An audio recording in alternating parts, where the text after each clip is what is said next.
এই মাছটি খেতে যতটা সুস্বাদু বানানোও কিন্তু ভীষণই সহজ। রেসিপিটি প্রথম থেকে শেষ পর্যন্ত দেখার অনুরোধ রইল। নমস্কার বন্ধুরা, হ্যাপি উইথ গোপা কিচেন কুকিংয়ের আরও একটি নতুন পর্বে জানাই তোমাদের সকলকে স্বাগতম।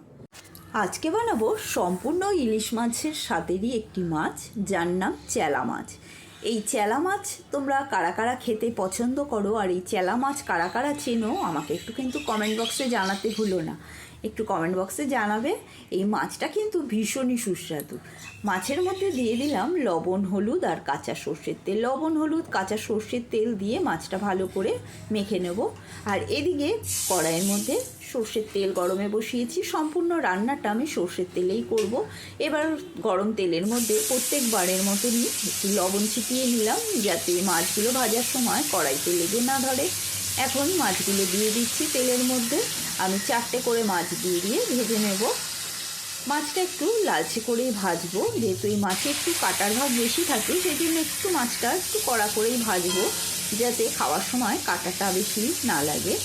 সেই জন্য একটু লালচে করে কড়া করে ভেজে নেবো। তোমরা তোমাদের মতন করেই মাছটা ভেজে নেবে, কে কীরকম মাছ ভাজা পছন্দ করো।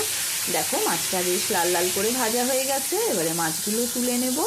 এই একই তেলের মধ্যে বাকি মাছগুলো ভেজে তুলে নেব। আর এদিকে কিছুটা বেগুন কেটে নিয়েছি, বেগুনের মধ্যেও লবণ হলুদ মাখিয়ে নিয়েছি।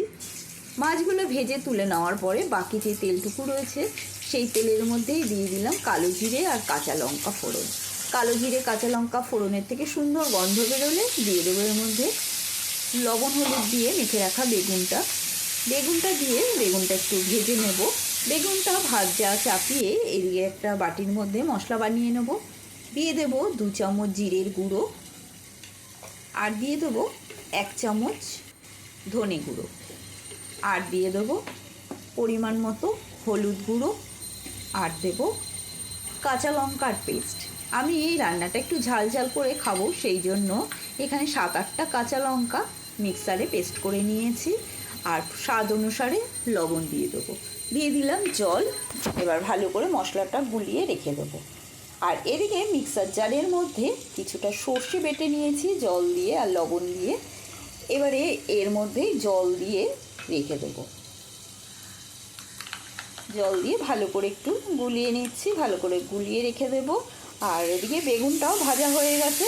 এবারে ওর ওপর থেকে গুলিয়ে রাখা মশলাটা দিয়ে দিলাম। গুলিয়ে রাখা মশলাটা দিয়ে ভালো করে মশলাটা একটু কষিয়ে নেব, মশলার কাঁচা গন্ধটা চলে যাওয়া পর্যন্ত।